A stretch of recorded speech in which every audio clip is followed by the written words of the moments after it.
Like, you can't get mad at the influencers for using the forums that are available in order to grow their businesses, help reach the industry, you know? Yeah. I don't know. I'll be honest, I don't want to go back to intranasal. No. We had intranasal at one point. Yeah. I'm just being honest, I do not want to go back to it. It's brutal. Just I am because if we choose that, I'm going to be very upset. I think it's interesting that they said we need new ways of presenting information, but yet they just don't like the way that information is being presented nowadays.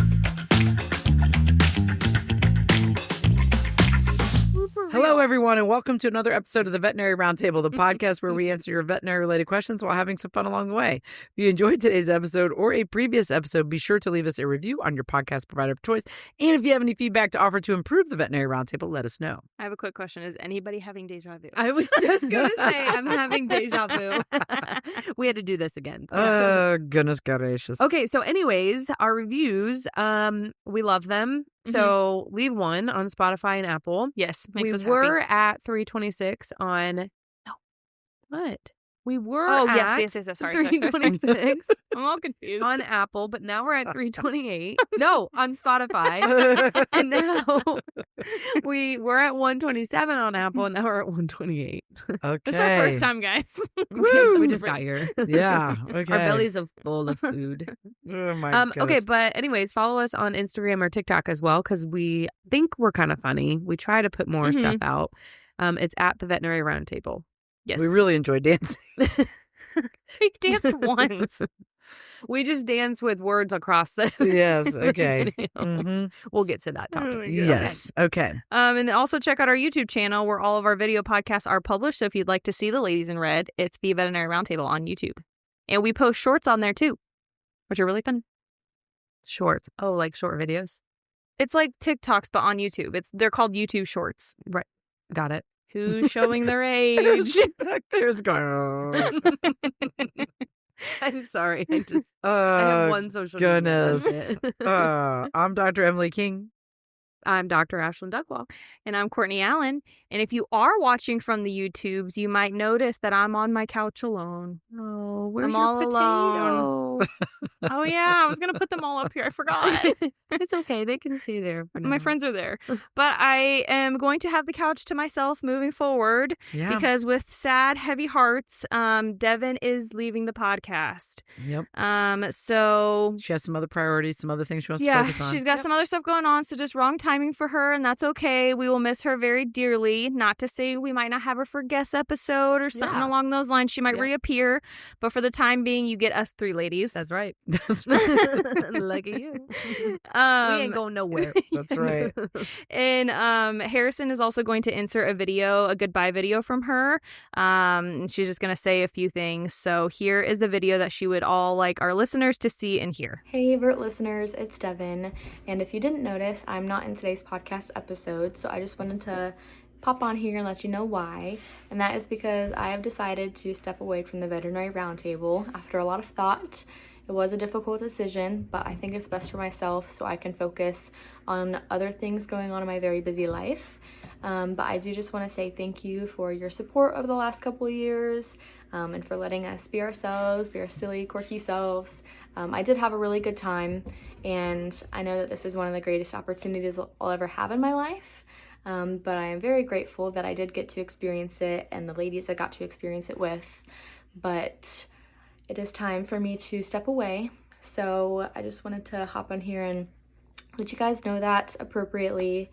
I hope you understand, but with much love, I am signing off of the Veterinary Roundtable. Pits and peaks. Pits and peaks. I seriously take so much time thinking about the next time pit and peak. Yeah. I didn't have to think at all about it today. Usually I do, yes. Yeah, I do too. Or I think of something earlier in the week and then I forget it because I forget to write it down. Yeah. So, yeah. Usually I should say I think of it the day of the podcast. Yeah. But then you're like, oh my God, that was a whole week ago. Like, I know. A lot happens in a week. I know. So. Well, I just have a peak. I don't have a pit. My peak is that yesterday my team and I had a really crazy day of just appointments, but also 2 respiratory distress emergencies, 3 euthanasias, basically last minute foreign body. Mm-hmm. But the peak is I'm really proud of how we handled it and went about it. I had to leave early yesterday, but we were able to get it all done in time. Mm-hmm. I had my notes done. Everyone just like streamlined, straightforward, got stuff done, focused on it. I don't think it was like too chaotic, honestly. It kind of still streamlined pretty nicely. So that's my peak. We tackled a good That's crazy great day. when you have like a really busy day and you get it all done. Yeah, it was It's the so best feeling. chaotic, but it felt like it flowed so well. Yeah. I And I was feel a like. little I mean, I nervous. felt jumbled, but like it didn't look jumbled. Yeah. I don't think on the outside we looked too jumbled or in distress. Well, I might have, and that's a different story. I know. I was like, I probably looked like I was a little all over the place at some point to the clinic. But yeah, I went into the Monday a little nervous because it was just me and another doctor on appointments for most of the day. Yep. And we were already basically full Mhm. walking into a Monday. And some days you just know. So as the day kept going, I was like, this is exactly what I thought would happen. Yeah. But that's okay. I never got a call. I Yeah. kept waiting. I was nervous for you guys. I was like, they're not calling. So, you know, I it asked. went I pretty was like, are smoothly. you working? And they said no. Yeah, Yeah. luckily with those doctors being out, that meant texts were able to Yes. float, which Yes. was life-saving. Yeah. Because there if was a lot not, of- I think it would have been a lot worse. Yeah, there was a lot Because of hands. 2 texts were mainly helping me most of the time because I had all the emergencies, so it was very nice. Yeah. It was good. Sweet. That's it. Okay, my pit actually kind of plays into hers or her peak. It was just a hectic day. It was a lot for me. I also found out some pretty devastating news yesterday, so I had a really hard time. But like she said, a lot of people covered me, but it just felt like it was only 3 patients, but it felt like every single animal I touched went to respiratory distress. So I'm like, Yeah. I have bad juju today. Yes. That's Like, the worst. Every time I grabbed, and like I said, it was only 3 times, but it happened back to back to back. So every time I grabbed the oxygen machine or I was running with the dog to oxygen, everybody's like, Courtney, again? Yeah. I'm like, yeah, I used up all the oxygen in the building. So it was just, it was a very emotional day for me yesterday, but that's okay. We get through it. My peak is today was my 8-year anniversary at the clinic, which is really exciting. That's amazing. And my birthday's tomorrow. Yay! That's So, a good week. Yeah. It's a great week. It's you know? a great week. Very fun. Yeah. My peak is that I took care of the twin babies on Saturday night for I was Harrison's thinking party. about you. I was like, I bet she has the babies. I Yep. bet she's having the best Yes. day. Yep. So the babies came over on Saturday afternoon and stayed all night until Sunday late afternoon, and it was so fun, and they did great. But my pit is that I could not sleep, even though they were sleeping. I could not sleep. I was going to Yeah. ask how'd that go. And so I just couldn't. Richie was the same way. He's like, I Yeah? cannot sleep. And I don't know if we were just paranoid about something happening to them. Oh, But their Probably. beepers and their lights and everything that the monitors that were in our room, we were like sensory overload. I was like, oh my God, something's going to happen. Something's disconnecting from the internet. And then you got to connect to the. Anyway, but it was great. The kids slept. yeah, that's They good. did fantastic. That's good. So, but it was an absolute blast. We had so much fun. The other boys helped, and yeah, they were good. That's good. And they did okay when they went home. They slept that next night, so I didn't ruin them. Little did you know it was a test from the parents, and now hopefully they'll let you do it more They are. often. They already said like in April we're going to go away to Michigan or Tennessee, Nice. so you'll have them again. And I was like multiple nights. So great, no sleep multiple times, not just one night. I was like, I'm calling They reinforcements. we actually checked their outlets because Oh, just to see how well they slept. That is the best they've slept in weeks. So I guess they're gonna live with you part time. look at that! Look at They that! just leave you at grandma and grandpa. That's pretty exciting. Oh my Oh. gosh. And then my one sister came over to visit just to say hi. And so she got to see the babies. And yeah, so it was good. That's so It fun. was a lot of fun. That's so Are, fun. are you called grandma or do you have a fun name? Nani. I like That's that. so cute. Yep. What about And- Richie? Richie's Pops, but then Betsy said he should be G Pops. G-Pops. Isn't that amazing? Yeah, that's awesome. I agree with that. I G like Pops. that. And then I was like, then it gets shortened. Yeah. Anyway. It'll get shorter yeah. and shorter, less letters. My Yep. mom legitimately always asks, when are you guys going to go away so I can have Helen at our house? I'm like, we got stuff to do. We got to work. We got a house to take care of. We can't just Yeah. go away.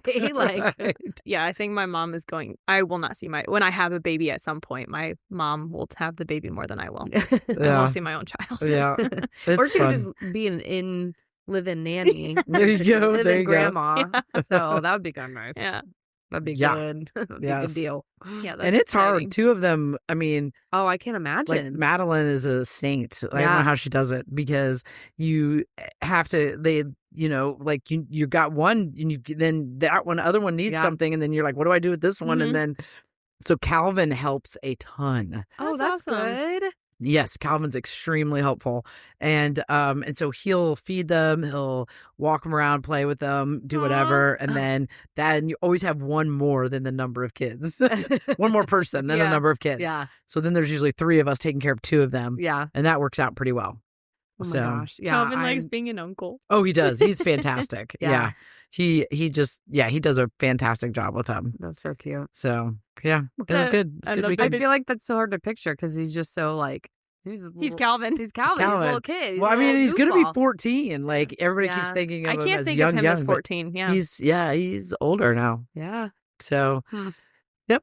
He's good with them. He loves taking care of them. So that's good. Nice. That's like a little baby to make you mature. I know, right? Exactly. All right, who's going to do it? Oh, God. So what we're about to do is Tales from the Trenches. It's a new segment where we want listeners to send in their most ridiculous, funny, unhinged stories, and then we read them on the podcast. So go ahead and send them to the veterinaryroundtable@gmail.com. And we're not allowed to read them prior to this moment, FYI. We don't see them until we sit down and record. Yes. Okay. Ooh, let's go. Do you want to read it? I'm so excited. No, I just like listening. You read. Okay, great. Good luck. Okay. I'm scared too. Okay. Oh, this is a long one. Okay. Hi, guys. I hope this email finds you all well. My name is Savannah. You can share my name. Okay, good, because we said if it. you say my name on the pod, I may lose it a little. Hi, Savannah. Woo-woo. Okay. I am a 5th-year undergraduate student at Ohio University and will be applying for vet school during my next cycle.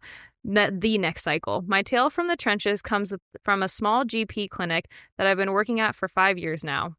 I am now a vet assistant, but for the first 2 years, I was a receptionist. One glorious day I love that. during my One first glorious month day. Oh, no. as a receptionist, I noticed an emergency appointment slot filled with the description ER cut on stomach. If you've ever worked with an introvert as your system... Oh, introvert. Introvert. It's a patient. I put an R in there. Yeah. Introvert as your system, then you understand the character limit on appointments. I was there when the patient arrived with said cut on stomach and was asked to help bring the patient in, which I found odd as it was a 6-year-old or so GSD with seemingly no other issues besides what assumed was a gash on his stomach that may have just required stitches. I also found it extremely odd when I approached the client's car and saw said GSD lying laterally in the trunk of the SUV wrapped in a blanket. No. Oh, God. The owner was quite chipper when he greeted us and said his boy had an accident on the farm. As you know, any sentence that starts with accident and ends with on the farm is a major red flag. He then called for the dog to stand up in the trunk as a way to help us get him out. It was to my absolute horror that when the dog stood, this cut on stomach, in quotes, was actually a wound that extended from just behind the shoulder blade across the entirety of the dog's side right to the hip. Oh, that's the whole body. Oh, no. Okay, anyway, not only that, but as the dog stood, I knew this was coming. Yep. Stood, the majority of his internal organs proceeded to fall out of the wound onto the blanket in the trunk of the car. Oh, my God.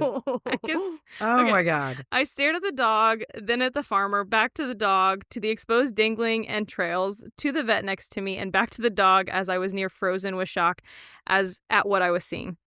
We were able to get the dog inside on a gurney, but unfortunately there was not anything that could be done at this point, and the owner chose to humanely euthanize. He was a sweet, big man, and I felt so sorry for the family. However, if I learned anything that day, it was to never take the appointment description at face value. Yes, no That kidding. is so Preach true. it. Absolutely. Oh, anyways, I hope you guys enjoyed this tale, and I'm sorry if it was too long. Again, feel free to shorten if you need to. No need. We like the details. Yes. I have many other tales from my early days as a receptionist, like being called a stupid bitch on the phone for telling a client that she'd have to drive to get to our clinic. She didn't like to drive. Didn't like to drive. And now as an assistant, like arguing with a client that her cat was indeed 11 pounds while she insisted he was 10 pounds, 16 ounces. Oh my gosh. Wow.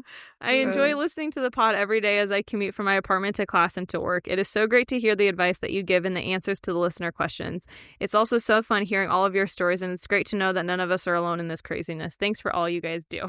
Oh, my God. Fantastic. That was a good one. That was a really good one. And what descriptive words. I love the way Yeah. she wrote it. You're a great writer, Yes. Savannah. I mean, you need to put this in a book. You need to start just keeping I just track. like picture. I saw all of it. Open, yes, the entrails just Falling out. How is the dog able to stand up like that? I mean, I don't. They're yeah. stoic, man. Wow. That's I don't even know. I want to know how the vet was like, we can't do anything about this. Like, Right, that's all I want exactly. How do you approach that Yeah. conversation when you're like, At least they didn't let him walk in where he then stepped on all of his. Can you imagine? He's playing jump rope with his small bowel, but it's fine. Oh, goodness oh, gracious. That would be so bad. Oh, Oh, yeah. Yeah, man. that I agree with her, like what it says like on the appointment note, Yeah. because it's like, for example, like on Monday we had a owner call that was just like, my dog's, his breathing's kind of off. And so reception calls me and they're like, hey, do you guys want to drop off or work in? And I was like, well, we like a drop off, but she's like, okay, I'll get it scheduled. I was like, well, can you just let me know the client ID so I can pull it up real quick? Come to find out it's a heart dog. So like, it's that kind of stuff where somebody just types something and you don't know. And Oh yeah, my the gosh, owner yeah. said they were panting when Yep. it Yeah. wasn't that. And it's yeah. like, I feel like when it looks not bad, it's the worst. And then when it looks really bad, it's not bad. Like Yeah. it's always reverse psychology. yes. Yeah. With owners. And there's always It's- ones where it's like it's something and it's nothing. It Yes. has nothing to do with that. Like Yeah. my dog has a torn nail, is what it's written on the schedule, and it comes in, it's vomiting. You're like, it tore its nail last week, but that's fine. It's vomiting today. You're like, what's it about? Yeah, you have to be prepared for anything. That's You why gotta- we like a history first. Yeah. That is So- why I don't even look at the schedule like sometimes, because it's Yeah. really Yes. frustrating to like, Yes. because you go down all these rabbit holes.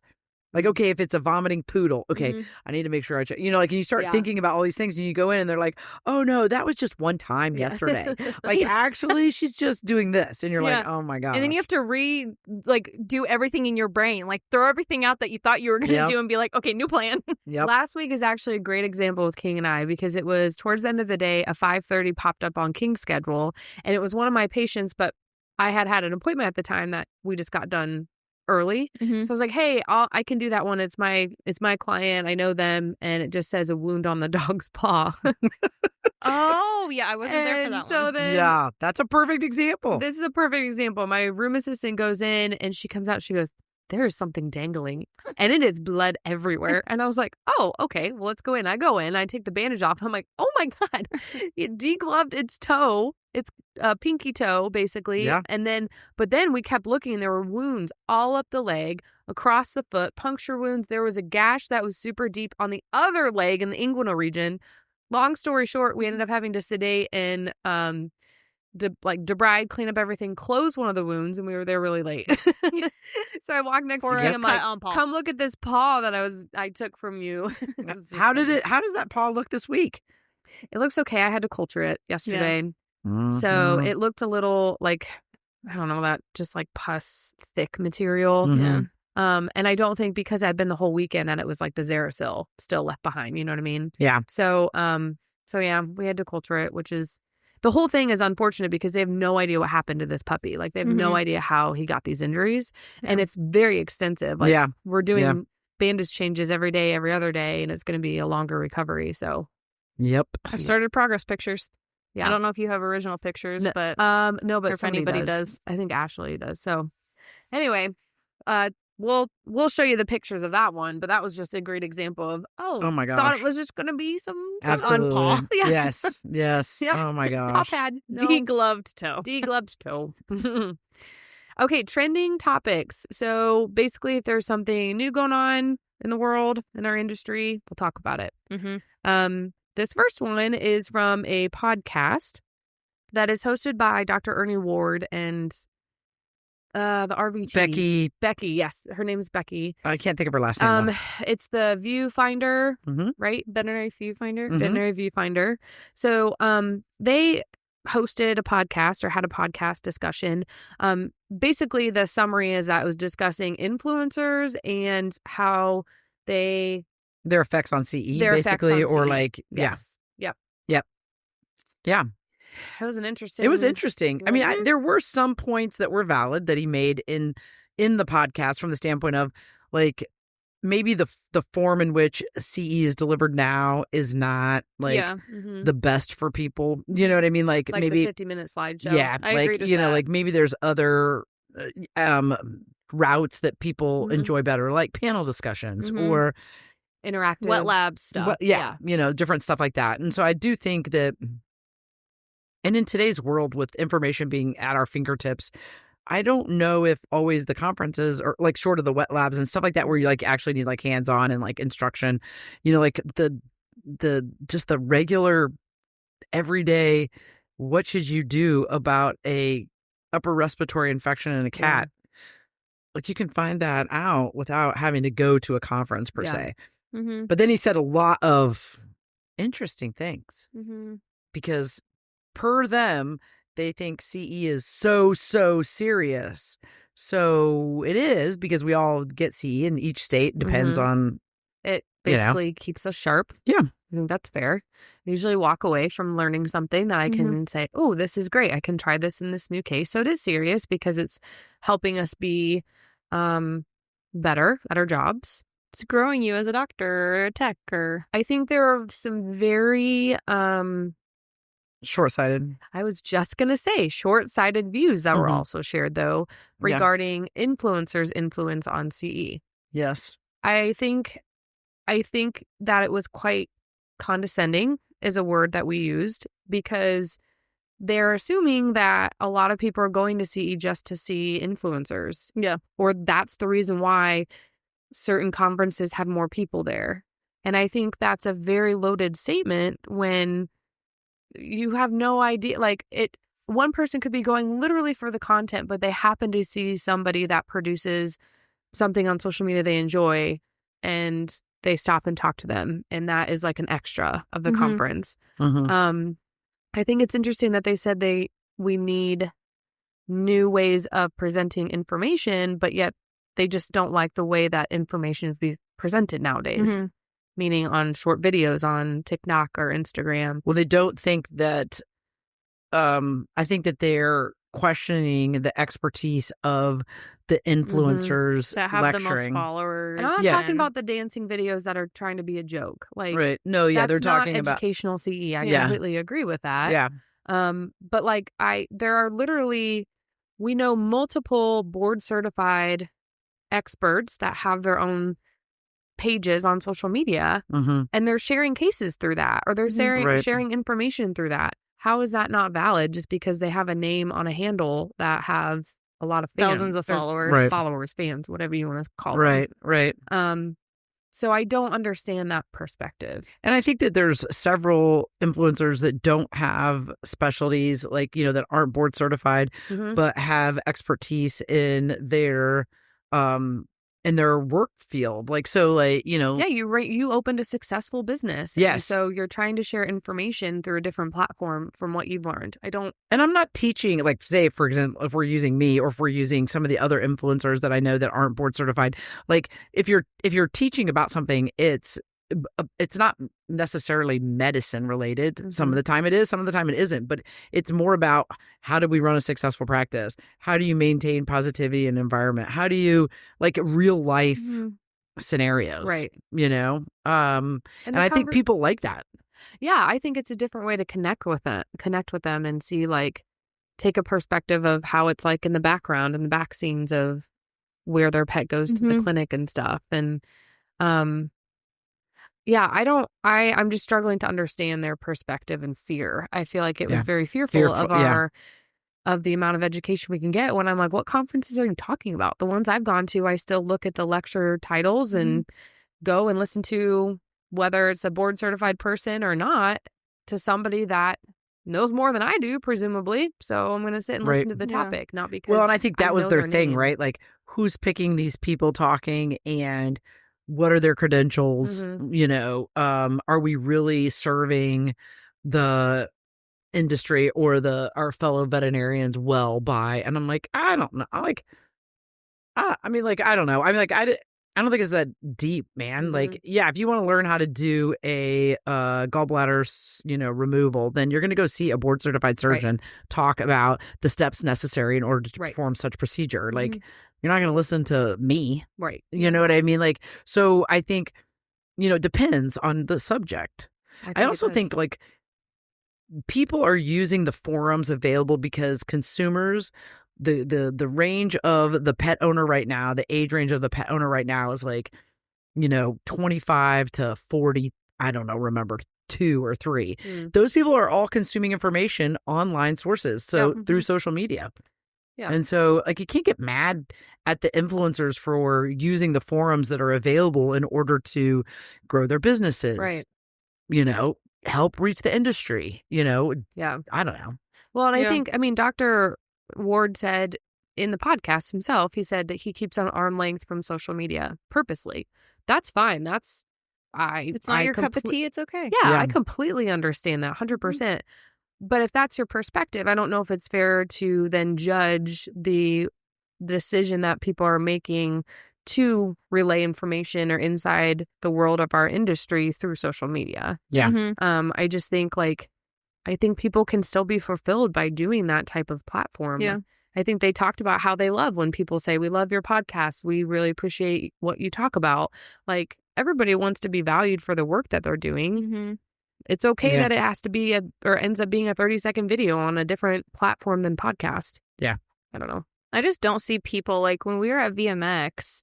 I mean, CE, I think I agree with the fact that the sitting in a big room for an hour watching a PowerPoint is probably, it could be a little bit better, more in like gauging and make people excited about it. Because who wants to go sit in a lecture room? Nobody. Well, and their other thing was for 3 days, right? Or 4 days. Which is that fine. was But like VMX, people didn't go there to like just meet people. Like there's so many other things to do. Like it wasn't advertised like this influencer is going to be there. This influencer is going to be there. Like you went, and I think it was nice that like you had the lectures, but then you could go and do fun stuff. Like there was a little bit of a break. And if you saw an influencer, great. It's fun. Right. They're people you get to see every day and then to meet them in real life because you learn from them. And when influencers put out information, they put it out in a more fun way rather than just sitting I think and they're listening bringing to attention somebody. to the conference. Yeah.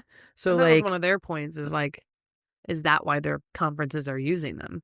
right. Yeah. To put butts in the seats. Yeah. That is why. Absolutely. People are still doing it and they're still getting CE. I mean, like, but they're also at having least fun that's what along I the think way. anyway, Sure, right? I mean, you're yeah. trying to reach your audience.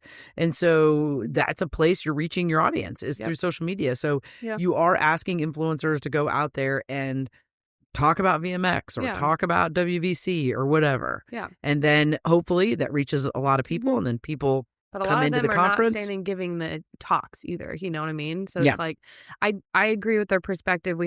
CE like has to be good quality education. race approved. For Yeah. sure. Yeah, absolutely. But to have the other stuff on the side. I haven't seen any influencer, like the big influencers, the huge followings, do the CE talks. Personally. I think There's Have some. you? There's Okay. some. Yeah. Okay. But they're race approved. right. And they're also They're credentialed. They're board more than certified capable and- of giving Yeah. the talks. I also think that they made a lot of assumptions. Like that, people are just going there to just have fun, not like for CE. And it's like, well, maybe they did their CE someplace else. Yeah. And that's where they go connect with their colleagues from that they went to school with, that everybody meets at VMX. And so then, you get together and you have fun and you enjoy it. And you do some CE, but you're going to the events and it's not like, knock down, drag out No, I'm CE. glad they have extra stuff. It'd be like That's going what I'm to school saying. again. If we had to go to VMX in like next year and just sit in the lectures, what's the point of like who wants to do that? Yeah. I've That's done what I it was to saying. get my The CE. expo hall is like nice because then you can get a break and then go back to lectures. Yeah. And- Yeah. I think it's just different strokes for different folks. Yeah. I think that if you have a different perspective on social media, of course, you're going to have a different perspective on influencers being involved in any which way. Just I kinda think how it that is. part of it, and I have no idea, but I'm making an assumption here. I think that he runs a conference. I got He that does. impression, right? Yes. In the I podcast. know he Is was, it like, the one part in of- Spain? I'm not sure, I heard him but say Spain. then he also said how expensive it is to put on these conferences. And so I think there is probably some competition of like Sure. these, conferences and who's going to go to what conference. And so then is it hard for someone running a smaller conference to compete with, right, because of all of this stuff going on. So if Right. we could just go back to just CE, Right. could I then, would it be easier then for me to compete with these other places? Yeah. I don't know. I have no He was idea. also saying wet labs are really expensive. Like anything hands-on is ridiculously expensive. Which shows when you sign up for them, too. Oh, gosh, Like, that's yeah. for sure. Which Yeah. they said, yeah. Yeah. I just would love the perspective coming from someone he was on Animal Planet to grow his business. And I think it's the same thing, right? Don't most people on social media look to grow their business? Yes. To say like, you want people to know you before they know you. You want to help your community and so educate your community. Same outlook. It's the exact same thing. It's just a different forum. Yeah. Absolutely. I don't know. That's our opinion. Good comment. Thanks for coming to our also, TED Talk. What was interesting? We did reach out to Ernie Ward to ask him to be on the podcast. We'll see if he texts us back or emails us back, because I think it would be a great discussion just to hear his point, and be able to ask questions like, but don't you think this or don't you think that? Yeah, that's our favorite kind of conversation. Okay, we'll see. We're waiting. Follow up. Mm-hmm. Yep. Okay, next one is the new formulation for a kennel cough vaccine. So a intranasal is being introduced to the market. Mm-hmm. It's a 0.5 ml. Mm-hmm. We talked to Zoetis, who made this vaccine, and they said it is intended to replace the current one that's on the market right now. Mm-hmm. And it only goes in one nostril, which is really nice. Yeah. You have to go 0.5 ml. Mm-hmm. Yeah, I'll be honest. I don't want to go back to intranasal. No. We had intranasal at one point. Yeah. I'm just being honest. I do not want to go back to it. It's brutal. I am if we choose that, I'm going to be very upset. A lot it is miserable. Dogs don't like you messing with their... Sure. No. And like with the oral, it's just like I said, I've had experience with both. Yeah. And so I know the pros and cons of each. And I mean, the Bordetella vaccine in general, like the oral one is hard too, but it's a much bigger target. Like the intranasal ones, I mean, especially with those dogs, like the ones that we do the oral Bordetella on and we have to do it right when they're panting, right at the right moment. How are you going to do that in a nose? What about the ones that have no noses? Like the stenotic nares where you have to get like a catheter to them. Like I do not want that. I don't want any part I do of like it. the 0.5 ml. Yeah. Well, that's not bad. I get that because the last intranasal was what, 1 ml, I think. Yeah. So that's nice. If it's best medicine, would you feel better about it? No, she's like, no, You're not don't make me do that. You guys aren't the ones giving it. No, I agree. I'm no judgment. I don't think it looks fun. Just, I don't. We were so excited when we went to oral. Like, I get why they're doing it. It's fine, but I just don't. It's not my thing. I'm not excited about it. From a tech standpoint. More to Courtney come on will that. follow up. Yep, exactly. Courtney's going to throw a fit. I'm just kidding. That'll be your pit one week. Oh, gosh.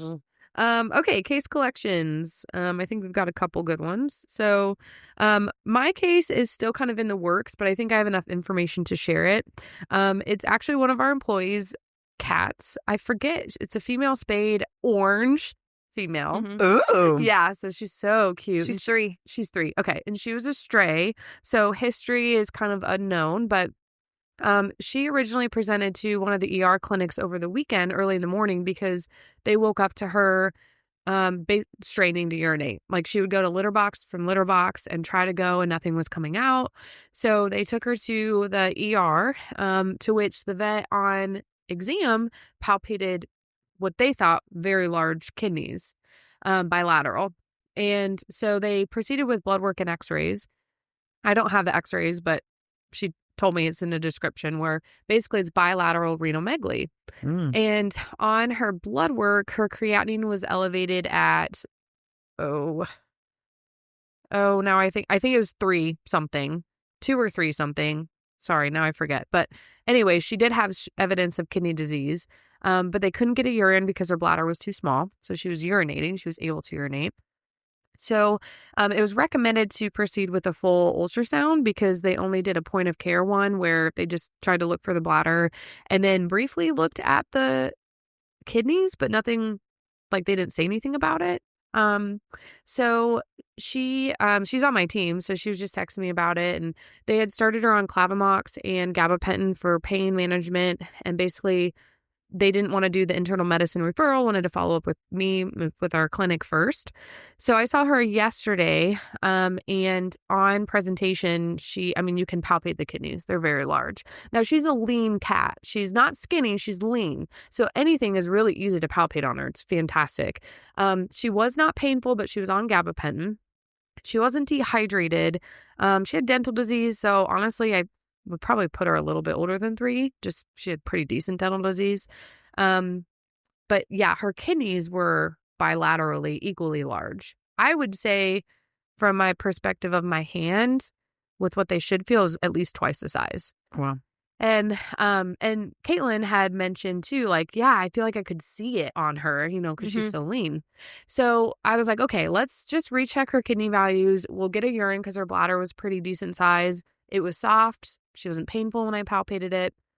And that way we can kind of evaluate where we're at. So we got the samples. She did great. But then I did a little fast scan of her kidneys. I should start by saying the differential list at the ER clinic, to which I agreed, was kidney neoplasia versus polycystic kidney disease versus FIP. I think that was all they had listed, really. And I was thinking perspective-wise, like, okay, bilateral. Oh, they had obstruction on there. But I'm like, if that was the case for bilateral, I feel like this cat would be dead. Yeah. So I was like, well, okay, that makes sense. So I kind of looked into how do we test for FIP, but I'm like, that's really weird for it just to be on the kidneys. But her globulins were fine and her proteins were fine on the blood work.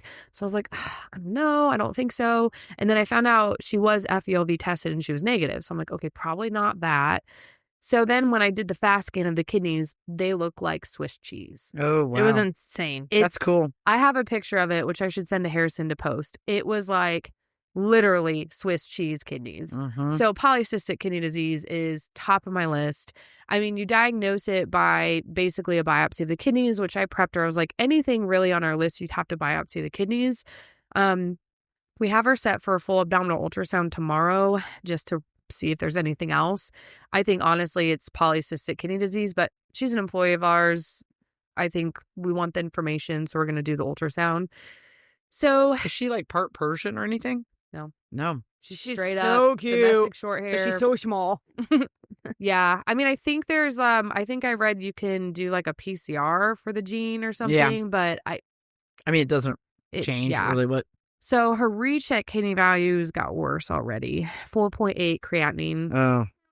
BUN's high. I don't even remember. And phosphorus is high already. So I texted her today and I was like, we need to get her on a kidney diet. Basically, we just managed because you can't do anything with kidneys. Right. Yeah. That's a bummer.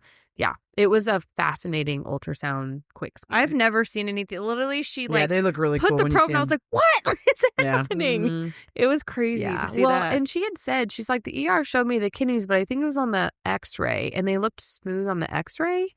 And it wasn't hydronephrosis. It was like, I don't do full ultrasounds, but I know what a kidney looks like, and I know this. I also know what a kidney looks like, and that didn't look like a cheese, kidney. you guys. It did not look like a kidney. Wow. At all. So, I mean, I don't know how long we'll be able to manage her. We're going to get her on the diet right away and all that stuff, but I think it's kind of unfortunate I think it's interesting how acute, or maybe it was like a UTI and then they found the polycystic. I'm not sure which scenario, but gosh darn it. Yeah. Poofy case. Yep. Here we go. Sure. Okay. All right. My case is a 14-year-old like Shiba mix female spayed. She is usually not the easiest patient to work with in the clinic. But her parents called and said that she was vomiting, not eating, and lethargic. I wasn't there for the history. I just want to ensure. And she had vomited only twice, but it started over the weekend. Yeah, but she's also a very, very food motivated dog. So for her not to eat is very concerning to the owners. So they went ahead and dropped her off. We were able to examine her, which is very odd because, like I said, we have touched her once and she was sedated. Like she's always been sedated for things when she has been examined.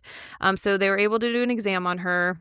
And we did drew blood and we did x-rays. Yeah. So we did everything without any kind of sedation on board. She had no drugs on board at all. Wow. So she was definitely not feeling good. So they proceeded with abdominal x-rays and the blood work. The x-rays did show something in the stomach. So there was an obstruction there.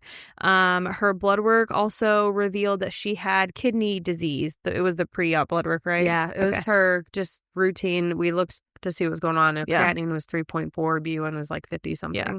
So we found the foreign body and then also diagnosed her with kidney disease the same day, which is not ideal. We did check a urine when she was under pre-op meds and it looked like water. So she I remember seeing that. verified, yeah. So they proceeded with surgery. It was a simple gastrotomy. They got the foreign body out. It was one of those spiky balls, and she had popped it, deflated it, and then swallowed it. But it was not going any, huh? She swallowed it whole. Yeah, sorry. Yes, whole. The whole it was like intact. Yeah. So they got it out of her stomach. It was not moving, so it was good. We took it out. But they went ahead. So she was recovering from anesthesia. And everything was going normal as it should with any kind of anesthesia recovery. But then this morning, so her surgery was last night, pretty late in the day. But then this morning when we got in, she did not look too great. Granted, she's an older dog, but she just kind of has all the odds against her right now with her kidney disease, with her old age, her arthritis. Recovering from anesthesia is not easy on her. So she wasn't super mobile today.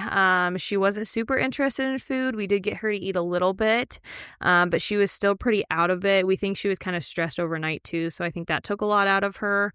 And so they kept her most of the day.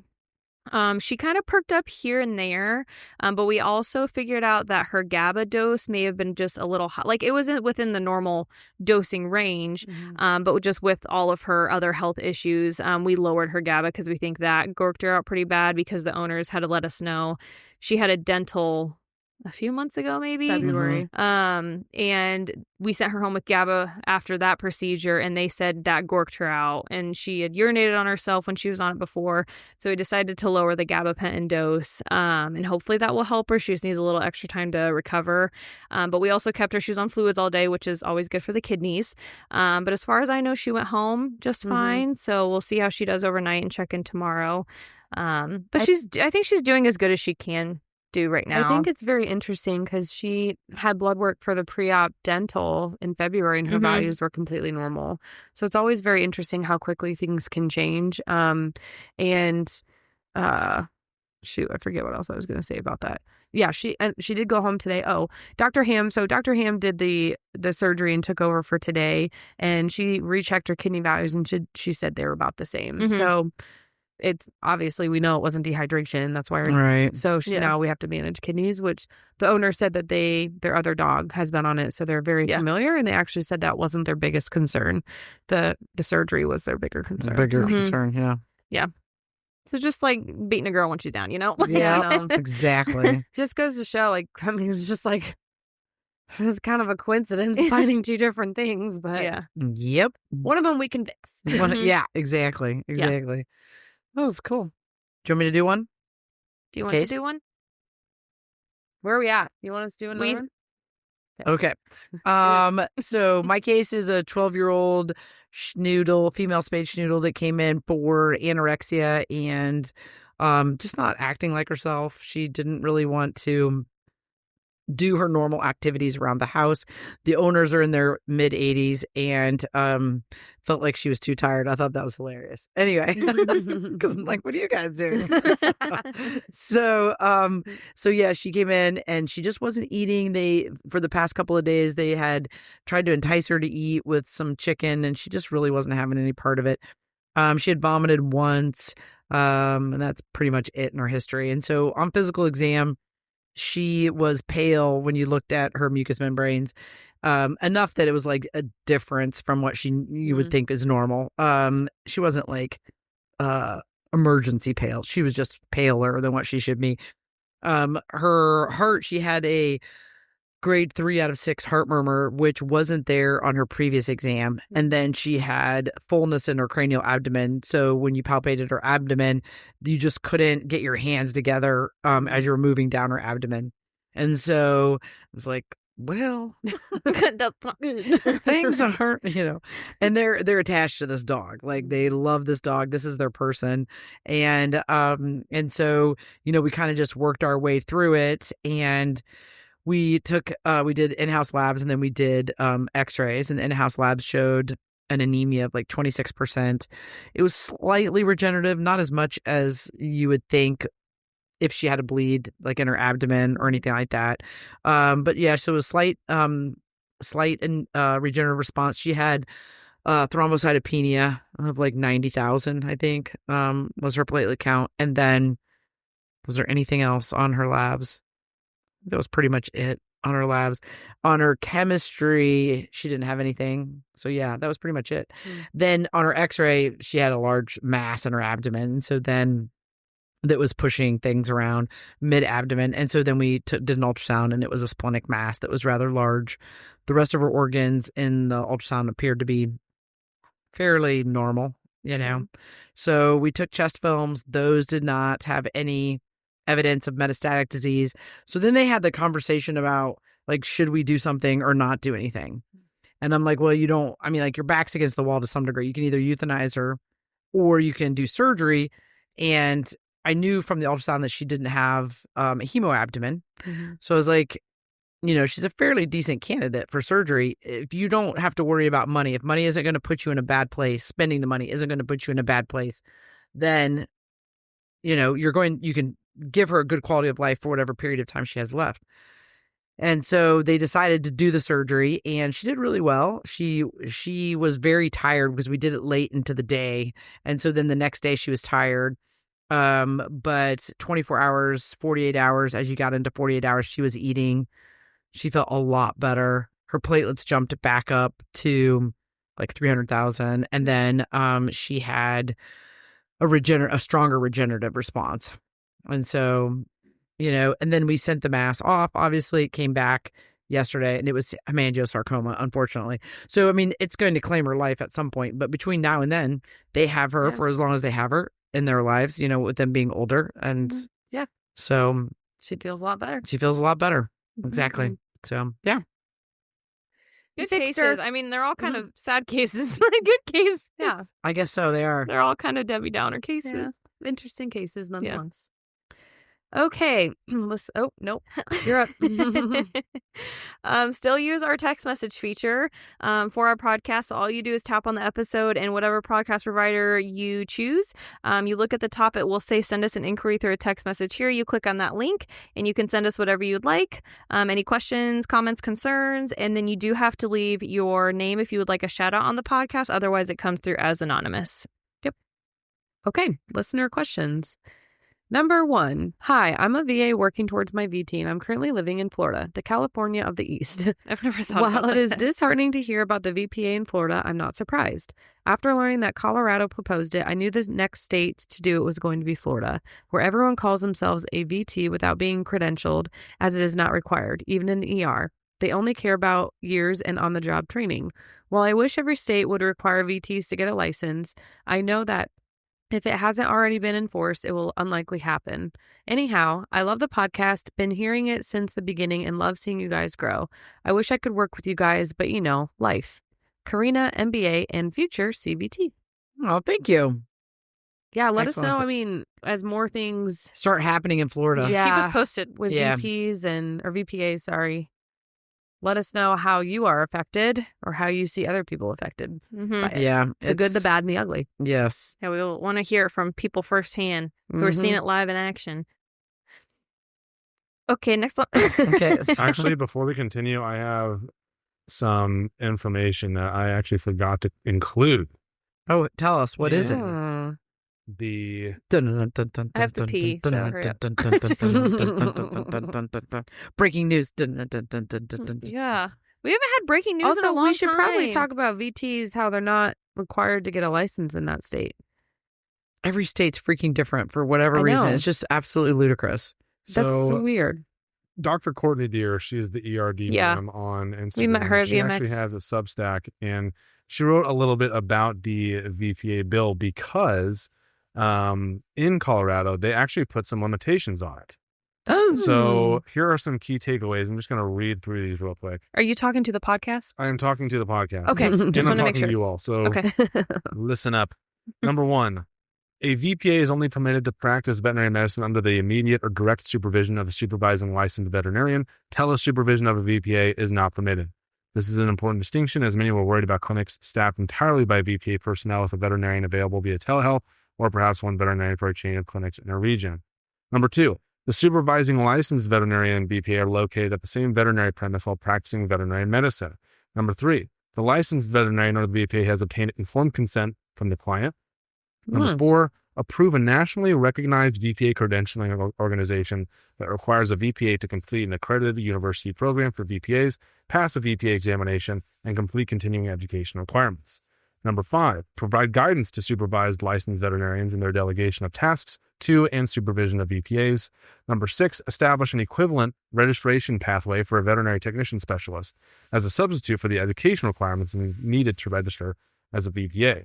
Number 7, veterinarian client-patient relationship must be established and maintained only by a licensed veterinarian. Number 8, a corporation, employer, director, or officer shall not require a licensed veterinarian to supervise a veterinary professional associate as a condition of employment.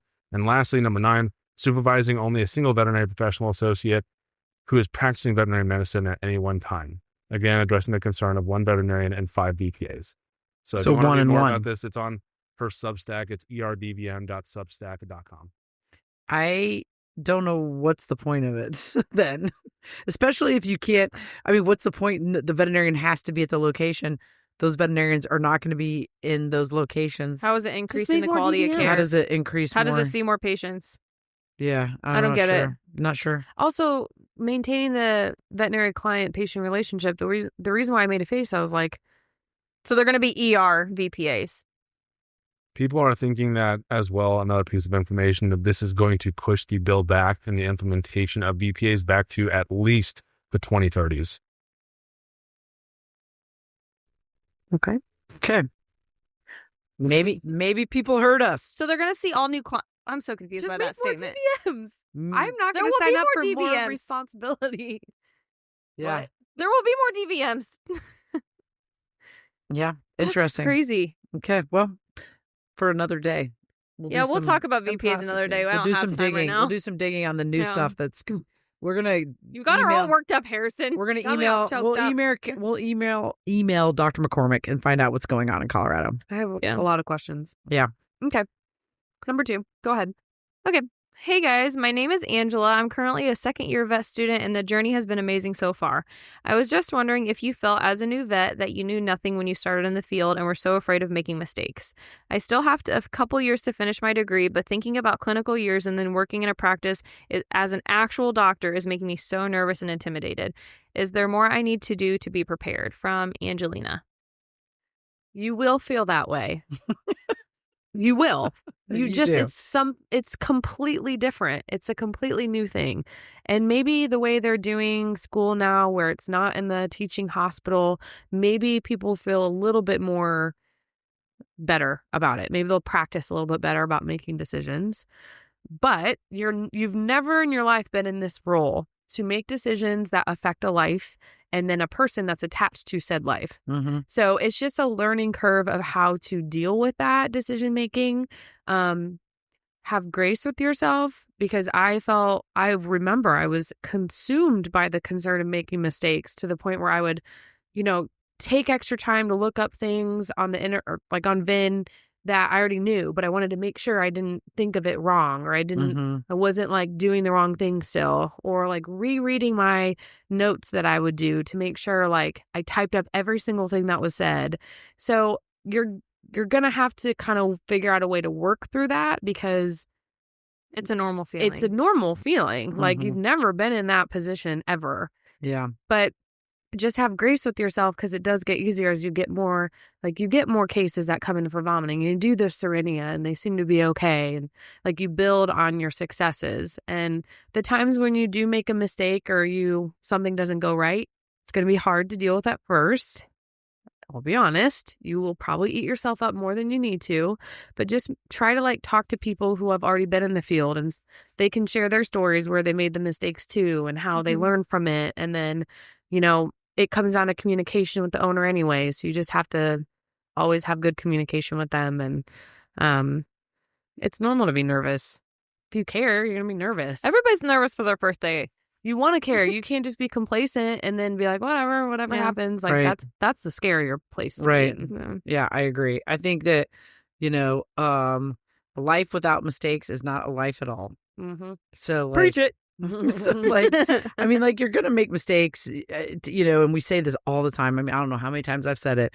Perfection, the pursuit of perfection is the enemy of progress. Like, if you're going to try and be perfect, that is just, you don't want to do that. You're going to drive yourself insane. It's impossible. There is no way to be perfect. You're not going to enjoy it. No. I do think you have to trust in your education and believe that you've been given the skills necessary to be able to perform what you need to be able to do when you start at your job, and that you're in a position that you're capable of succeeding in. Mm-hmm. If you pass that test and you have those 3 letters behind your name, you are more than capable. You're more than capable. That's right. Exactly. That's how you got there in the first place, because you did it. Yep. Absolutely. Now you just got to go apply it. Yep. And just, just be better every time. Mm-hmm. There's no room to just beat yourself up about it, like you said. No. As far as like the fear, and it'll keep you from growing. So don't let it do that. Yeah. Try to like rethink and capture the positives at the end of each day. Like, all right, day 1 as a doctor, I did this and this. And then. Yeah. Well, and of course you feel like that as a second year student, because.